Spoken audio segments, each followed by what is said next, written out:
Acho que não tem nada mais simbólico dessa mistura de executivo e judiciário, e também dessa expansão do judiciário para dentro da política, do que o caso das emendas parlamentares está com o ministro Flávio Dino, que até pouco tempo era ministro do governo Lula, portanto, a quem competia, como compete a todos os ministros, fazer uma relação amigável com o Congresso Nacional, mas, acima de tudo, ao ministro compete obedecer o presidente da República. Flávio Dino se torna ministro do Supremo Tribunal Federal e traz para si o assunto das emendas, que é justamente o hoje, infelizmente, né? As emendas são, por um lado, a origem do atrito entre executivo e legislativo. Então, o Congresso só briga com a presidência da República por emendas, e as emendas são também a válvula de escape desse ruído. Quando o governo precisa passar alguma coisa, apela para as emendas. Então, as emendas têm um papel central hoje no Brasil, lamentavelmente, mas tem um papel central na relação entre a presidência da República e o Congresso Nacional, executivo e legislativo. É justamente isso que o judiciário, na figura de Flávio Dino, tem agora a caneta para ficar fazendo ajustes. E são ajustes de natureza política, porque ou a Constituição diz que pode emenda, essas emendas de bancada, emendas de comissão, o que há pouco tempo se chamava no Brasil orçamento secreto, e que agora não pode chamar de orçamento secreto, é a mesma coisa, mas tem que chamar com outro nome, porque Lula disse que acabaria com o orçamento secreto, então tem que chamar de outro nome, né? Porque ele acabou em tese, acabou só o rótulo. Né? Então, isso está na mão de Flávio Dino, ou a Constituição diz que pode ou diz que não pode. O que a conduta do ministro aponta?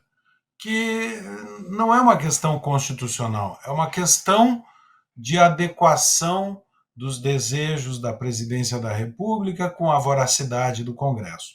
Então, é uma mediação essencialmente política, que não caberia ao Supremo Tribunal Federal fazer, mas esse é só mais um desses elementos dessa expansão, intromissão do Supremo em temas meramente políticos, especificamente políticos, que tinham que ser resolvidos pelo voto, pelo voto no parlamento ou pelo voto do povo para eleger os seus representantes no parlamento, no Congresso Nacional. Esta questão das emendas, ah, ela simboliza, primeiro, a baixa qualidade, Luiz Felipe, que me perdoe, dos colegas dele, não a dele, porque não se move por emenda, e eu tenho certeza que ele se soma nessa crítica.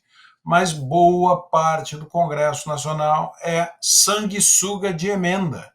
Precisa das emendas para ir lá na sua base, nesse clientelismo, nesse coronelismo político do Brasil, precisa da emenda para ir lá entregar na sua cidade, no seu estado, para dizer que está fazendo alguma coisa. O presidente da República lança mão disso para ter o controle do Congresso. Lembrando que o tal do orçamento secreto surgiu quando o mensalão foi exposto. Uma coisa substituiu a outra. E agora Flávio Dino é o mediador das emendas junto a Lula da Silva e ao Congresso Nacional. A República, que previa separação dos poderes independentes, embora harmônicos entre si, essa foi para o espaço. Agora é um balcão de negócios para ver até onde pode a emenda, até onde não pode, o que é bom para o governo, o que o Congresso exige para não se revoltar contra o governo. Flávio Dino é o mediador da mais baixa política nacional, que é a política das emendas que comanda o Congresso Nacional. Eu vou ter que passar para o Luiz Felipe agora. Não dá para passar para outro tema se não falar desse tema de emendas. Porque quem está nos assistindo, aqui estou vendo que é quase 4.000 pessoas, é importante vocês entenderem isso. as emendas individuais, quando foram criadas, somente 7 deputados votaram contra. Eu fui um dos 7. Votamos contra as emendas individuais. Existe um raciocínio para defender as emendas individuais? Existe, quando você tem um governo que não aloca conforme e tal. A questão orçamentária do Brasil é uma zona. Mas eu já estava prevendo exatamente isso. Quando você cria emenda individual e dá para o poder ao deputado federal alocar individualmente, o que acontece? Toda a discussão orçamentária fica maculada. Você criou uma outra entidade ali individual que ele que direciona melhor, mas para onde? Ele direciona para onde vai compor o seu esquema de votação, os seus cabos eleitorais.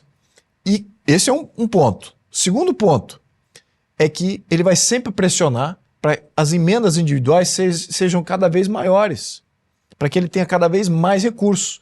Então isso tira da discussão orçamentária do grupo, que define melhor o que é o contexto do Estado, né, da bancada, ou se não é do grupo do Estado, que seja do tema de segurança, por exemplo, tema de saúde, por exemplo, tem deputados qualificados do tema selecionados para discutir esses temas. Então você tirou desses temas mais coletivos e trouxe para o individual para fazer a campanha. Agora vem a questão que eu queria levantar, por que é importante dessas 4 mil pessoas que estão assistindo entenderem esse tema, por que eu sou contra a emenda individual?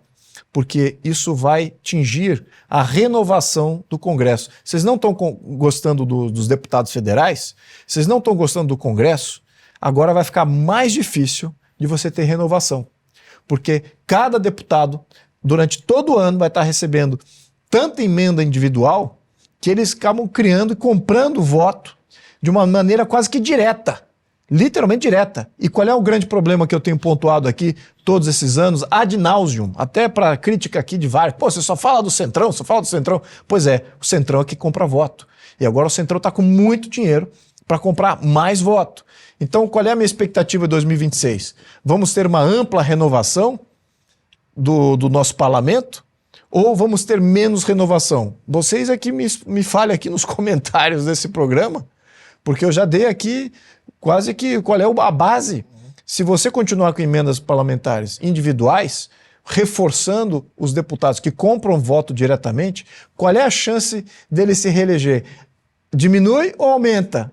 Aumenta a chance dele se reeleger e diminui a chance de você ter uma renovação em prol de grandes mudanças do sistema. É por isso que eu sou contra as emendas individuais. Adoraria que esses 4 mil que estivessem assistindo e os outros que possam assistir ainda esse programa tenham esse consenso. A direita precisa ter consenso nisso. Não temos ainda. Isso é uma grande deficiência porque isso alimenta o dragão que é o Centrão.